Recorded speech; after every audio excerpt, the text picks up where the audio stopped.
Hello friends, let us now learn some important points about breast cancer.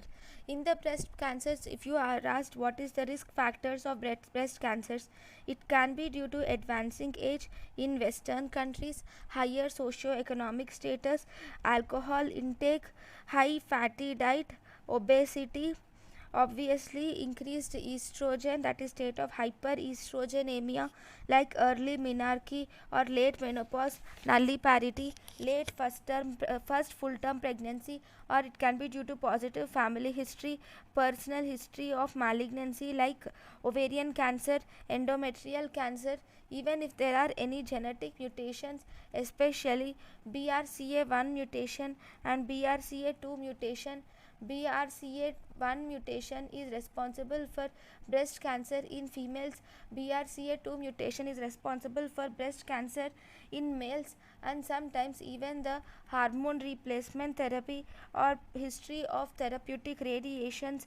If you were asked the total therapeutic radiation which can cause breast cancer is 40 to 50 gray, or if you were asked per day, exposure of 1.8 to 2 gray per day can cause 2 gray per day for 5 days a week, for 4 to 6 weeks can result in breast cancer. So exposure of 1.8 to 2 gray per day for 5 days a week per week for 4 to 6 days can cause breast carcinoma. Whenever there is increased exposure of 60 gray more, if there is radiation exposure of more than 60 gray, then that will increase in risk of breast cancer. Even the OCPs and smoking have no effect on breast cancer.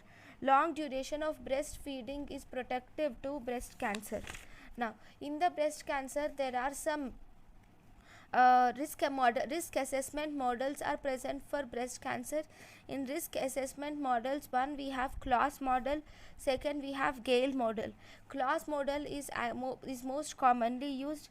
Here it includes the number of breast biopsies, it includes the age at menarche, and it also includes the first degree relatives suffering from breast cancer, and also the age of first live birth.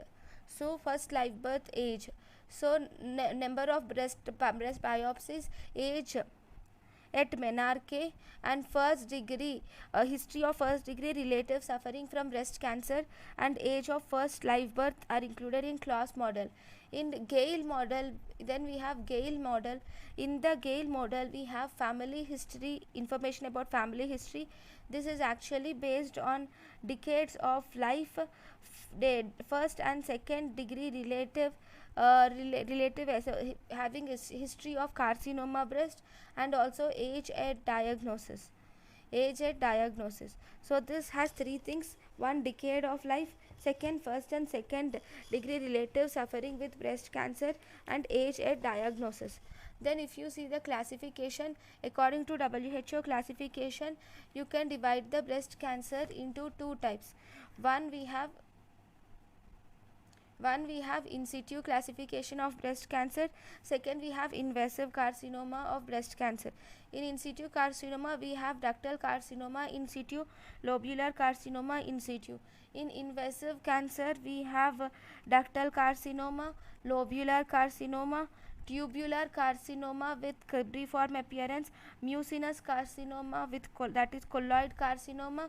It also includes papillary carcinoma and metastatic carcinoma, metaplastic carcinoma and metaplastic carcinoma. It also includes inflammatory breast cancer. Okay, so first, if you were asked some important most frequently asked questions, what is the least common cancer, that is papillary carcinoma of breast.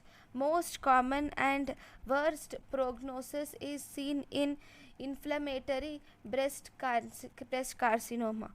Then least malignant and best prognosis is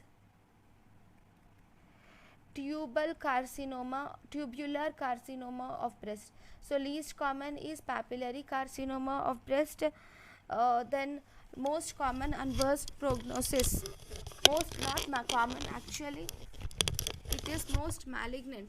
Most malignant with worst prognosis is inflammatory carcinoma of breast.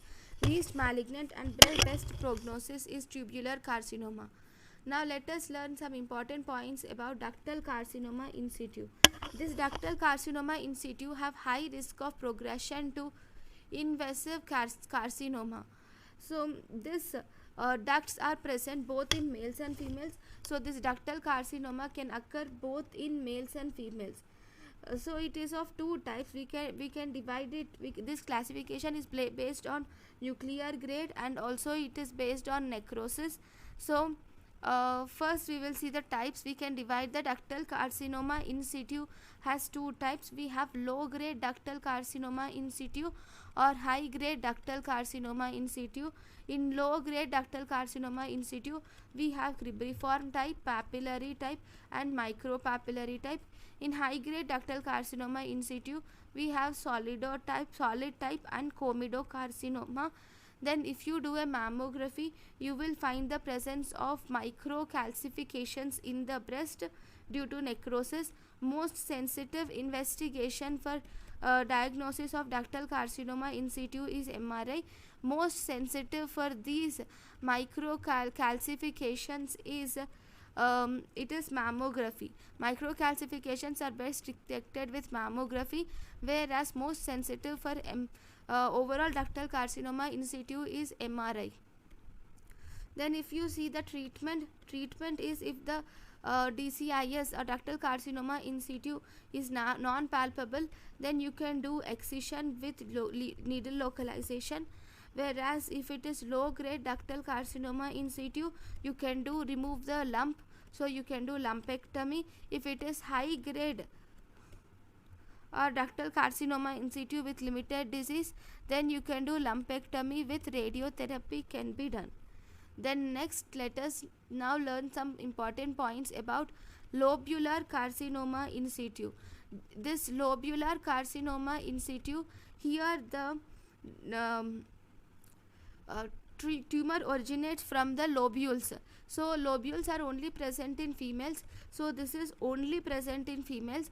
This is actually a multicentric disease and it is present bilateral. And because it is present bilaterally, this will increase the risk of bilateral breast carcinoma. Then pathology, you will see presence of cytoplasmic mucoid globules are seen. The cytoplasmic mucoid globules are the hallmark of lobular carcinoma. Here you will see Indian file pattern where there is tendency of the tumor cells to invade the linear stance is seen. If you see the clinical features, the best clinical feature is tendency of tumor cells. You will see the most commonly you will see the presence of lump with ill-defined margins. On diagnosis, you will see the presence of neighborhood calcification is seen. Then the treatment of ductal carcinoma in situ.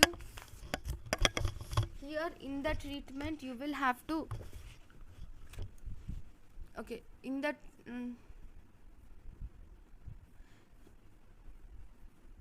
treatment you will have to first observe. You can either observe it or you can give chemotherapy, can be given with tamoxifen or raloxifene, but because here it can lead to bilateral breast carcinoma, you can also do prophylactic bilateral mastectomy can be done, right? So these are about the ductal carcinoma in situ, lobular carcinoma in situ, and some risk factors for breast cancer. Thank you for watching.